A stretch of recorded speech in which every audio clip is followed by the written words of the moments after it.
નમસ્કાર ખેડૂત મિત્રો, યોજના અપડેટ ચેનલમાં તમારું હાર્દિક સ્વાગત છે। આજે આપણે ગુજરાત સરકારની એક ખૂબ જ મહત્ત્વની યોજના વિશે વાત કરવાના છે, જેનું નામ છે પ્રાકૃતિક ખેતી માટે 2 દેશી ગાય ખરીદ સહાય યોજના। જો તમે પ્રાકૃતિક ખેતી એટલે કે નેચરલ ફાર્મિંગ કરવા માંગો છો અથવા તો કરો છો, તો સરકાર તમને દેશી ગાય ખરીદવા માટે મોટી આર્થિક સહાય આપી રહી છે। આ વિડીયોમાં આપને જણાવીશું કે 28,000ની સબસિડી કેવી રીતે મેળવવાની, કોને લાભ મળશે, કયા ડોક્યુમેન્ટ જોઈશે અને અરજી કરવાની આખી પ્રક્રિયા શું છે। વિડીયોને સ્કીપ કર્યા વગર જોજો, જેથી કોઈ પણ માહિતી છૂટી ના જાય। તો હવે વાત કરીએ આ યોજનાનો મુખ્ય ઉદ્દેશ્ય શું છે। તો આ યોજના ગુજરાત સરકારના કૃષિ વિભાગ દ્વારા બહાર પાડવામાં આવી છે। તેનો મુખ્ય હેતુ ખેડૂતોને રાસાયણિક ખેતી છોડીને કુદરતી કે પ્રાકૃતિક ખેતી તરફ પ્રોત્સાહિત કરવાનો છે।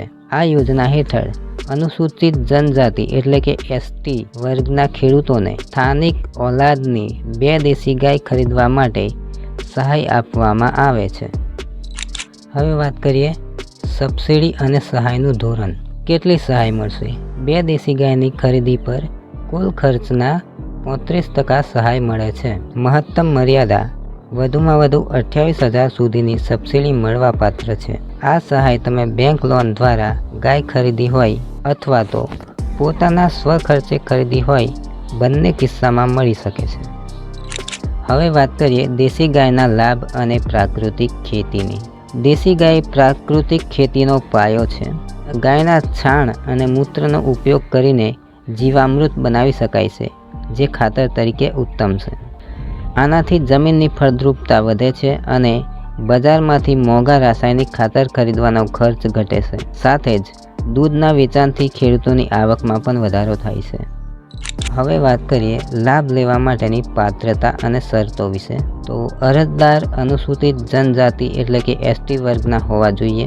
સૌથી મહત્ત્વની શરત એ છે કે અરજદાર એટીએમએ એટલે કે અરજદારે એટીએમએ કચેરી દ્વારા આપવામાં આવતી નેચરલ ફાર્મિંગની તાલીમ લીધેલી હોવી જોઈએ। અરજદાર જમીન ધરાવતા ખેડૂત હોવા જોઈએ। ગાયની ખરીદી સરકારની મંજૂરી મળ્યા બાદ જ કરવાની છે। હવે જોઈએ કયા કયા દસ્તાવેજોની જરૂર પડશે। તો અરજી કરતી વખતે આ પ્રમાણે ડોક્યુમેન્ટ સાથે રાખવાના રહેશે: બેંક પાસબુક અથવા તો કેન્સલ ચેક, જાતિનું પ્રમાણપત્ર, જમીનના દસ્તાવેજ એટલે કે 7/12 અને 8 આના ઉતારા, બારકોડ વાળું રેશન કાર્ડ, જો બેંક લોન લીધી હોય તો તેનું મંજૂરી પત્ર। હવે વાત કરીએ ઓનલાઈન અરજી કેવી રીતે કરવી એની। તો અરજી કરવા માટે આ ખેડૂત પોર્ટલ પર જવાનું રહેશે। ત્યાં નેચરલ ફાર્મિંગ યોજના વિભાગમાં જઈ દેશી કાઉ સબસિડી યોજના પસંદ કરો। તમારી બધી જ વ્યક્તિગત અને જમીનની માહિતી ભરો, જરૂરી દસ્તાવેજો અપલોડ કરો અને અરજી સબમિટ કરો। અરજી સબમિટ કર્યા પછી મળતો અરજી નંબર સાચવીને રાખવો, જે ભવિષ્યમાં સ્ટેટસ ચેક કરવા માટે કામ લાગશે। હવે વાત કરીએ વારંવાર પૂછાતા પ્રશ્નો વિશે। તો પહેલો પ્રશ્ન, શું તાલીમ લેવી ફરજિયાત છે? તો જવાબ હા, પ્રાકૃતિક ખેતીની તાલીમ લીધેલ હોય તેવા ખેડૂતને જ આ સહાય મળશે। બીજો પ્રશ્ન, શું સ્વખર્ચે ગાય ખરીદી શકાય? તો જવાબ છે હા, બેંક લોન અથવા સ્વખર્ચ બંને માન્ય છે।